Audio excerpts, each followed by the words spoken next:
What will you do?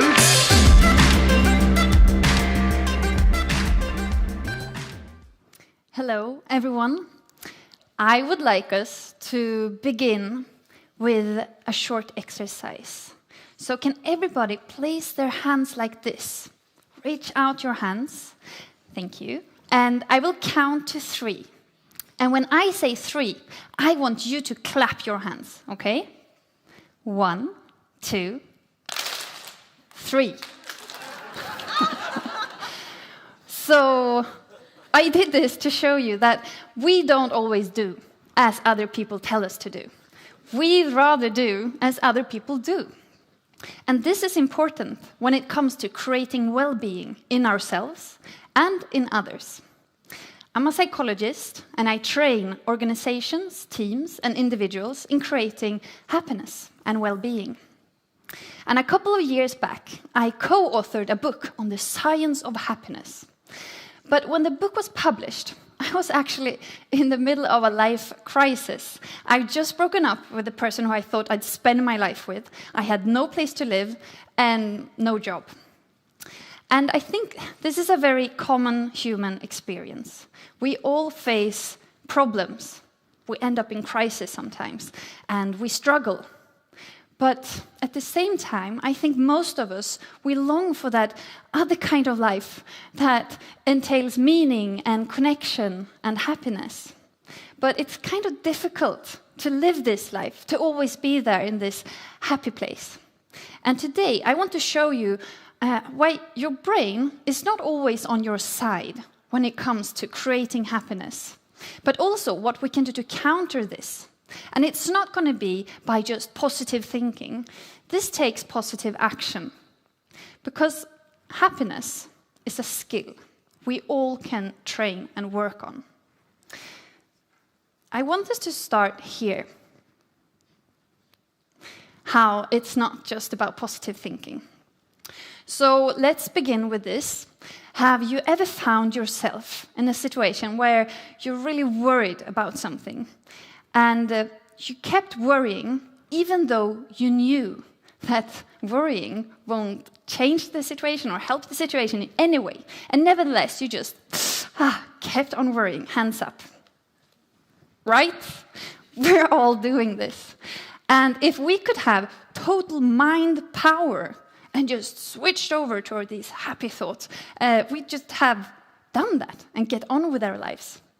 But that doesn't really happen, does it? And did you know that about half of the time that you've been listening to this speech, your mind has probably been wandering off, thinking about other things?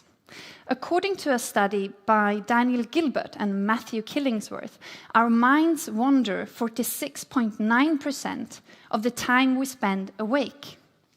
So our thoughts are automatic. They have a life of their own. And to create happiness by just controlled positive thinking, I think it's hard, if not even impossible. And I think it's time that we start talking more about this. How can we take positive action, actually making the change in our lives? Because if I would ask you to keep your focus on your breath, don't think about anything else for 5 minutes, I doubt that anyone in this room would be able to do that. But if I would ask you to please raise your hand like this for 5 minutes, I think we all would be better able to achieve this. So it's really difficult to control our thoughts, and we have a better chance at controlling our actions, our behavior. Therefore, well-being is better built by positive action and not positive thinking. Also, we tend to look at ourselves as if we're these objective, rational beings that perceive situations in this objective manner, and we process information almost like a computer. I just take information in. But in reality, we're far from objective. And that's actually a good thing. Because if we would truly be able to process and perceive reality in all its nuanced complexity, we would be rather lost it would be an overwhelming experience. So therefore, our brain have evolved several cognitive biases that helps us categorize and prioritize and sort information, making it more easy for us to navigate. But these cognitive biases, this sorting and prioritizing, is really affecting how we perceive life, how we perceive different situations. And I'd like us to explore this further in a little thought experiment.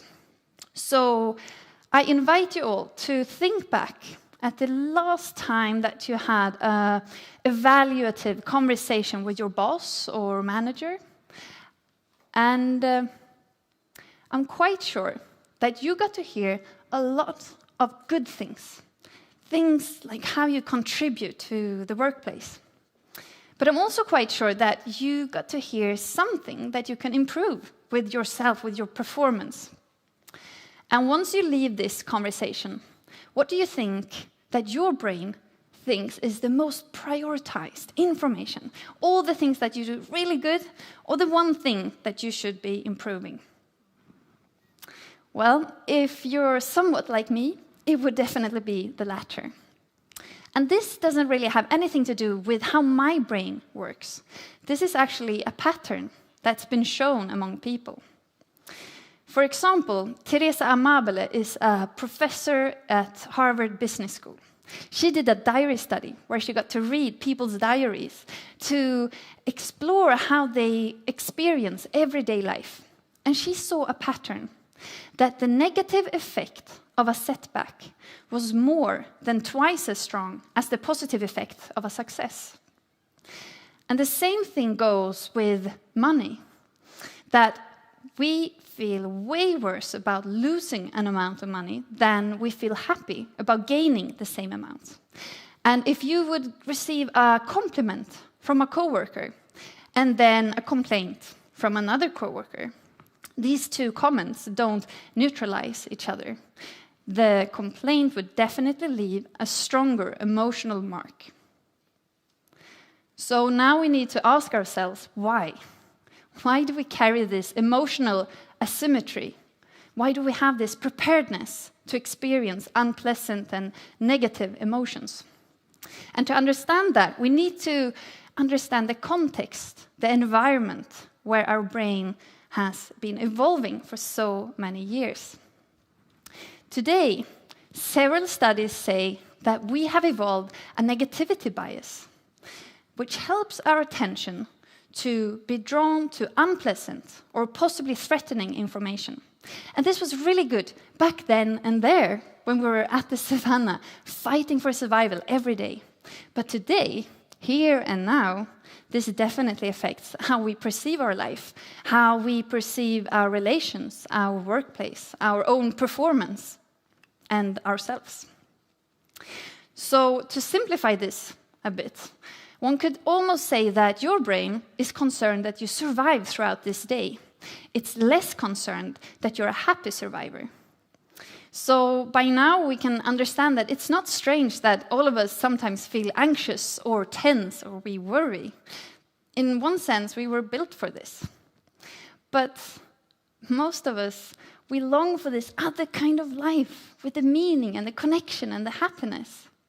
And I'm not sure that we can have one thing without the other, but there are definitely things and ways how we can cultivate happiness and build well-being. But this comes with good news and bad. The good news is that happiness is not something you find outside of yourself, and it's not something you have or don't have. It's a skill that we all can work on. But the problem is that we just don't do it. And this definitely applies for myself. This is the worst part of having written a book on happiness, because whenever I'm having a bad day, there's always someone who can go like, oh, haven't you read your own book, Katarina? You should know better. So I've learned that not even experts on happiness knows how to turn knowledge into action. And this is one of the reasons why me and a friend we started a psychological gym where organizations and the teams and individuals could come and train these skills in order to create more happiness and well-being. Because we want to make psychological training as common as physical training. Because today we know so many things about how to eat properly and how to exercise to sustain physical health. But what would be the psychological version of a green smoothie or of doing 50 sit-ups?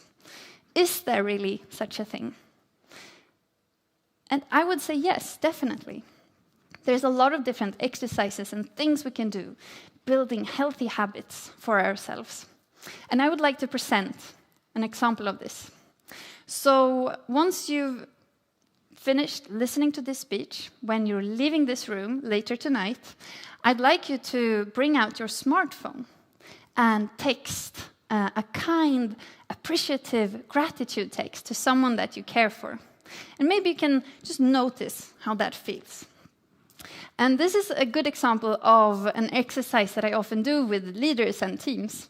And just a couple of weeks back, I did this at a 2-day leadership conference. And later, I found out that one of the participants had texted his wife, writing, "I love you very, very, very much," which made the wife think, what are you doing at that leadership conference?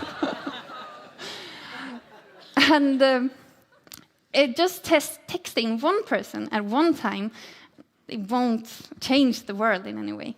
But turning this into a healthy habit over time can have a large impact. And to dedicate this habit to caring for your relationships might be one of the most powerful actions that you can take when it comes to happiness. So this might be the green smoothie that you've all been waiting for. According to several studies, having functioning relationships is as important, if not even more important, as exercising well and having a good diet. And this can even help us live longer. In a study from Harvard University, which began already back in 1938, researchers followed over 700 people to understand what it is that makes us flourish as people. So they followed these participants for decades, and in 2012, the results came. The researchers found that happiness doesn't come from wealth, it doesn't come from fame or working hard, it comes from relationships. And it's not about the number of friends that you have or whether or not you're in a committed relationship with a partner. They found that it's the quality of the relationship that counts. Being able to be vulnerable, listening, and sharing what's close to your heart. That's what matters. And by now, we know that forming good, healthy habits when it comes to physical training or having a good diet, it takes dedication, it takes commitment. And I think we should approach psychological habits in the same way, and especially when it comes to relationships. So by now, we know that the brain has this tendency to highlight the negative, and that this is really tricky to revoke just by positive thinking. It takes positive action. But some actions are more powerful than others when it comes to happiness. And investing your time and heart into the relationships around you, no matter if it's at work or with neighbors or with family or friends, this might be one of the most powerful things that you can do for yourself. And I'd like us to do this one more time. So can everyone reach out their hands? And I'm going to count to 3. And when I say 3, I want you to clap your hands. Okay? 1, 2, 3. Yay! Great. So we learn by watching others' behavior. You've just seen me do this 2 times, and already so many people changed their behavior. So the more you can turn this talk into action by being more understanding and caring, not just towards others, but also towards yourself, I think that others will follow your example and do as you do. And the people outside of this building, they won't know what just happened. They won't know what changed. But we know that it was here, in this talk, that everything started.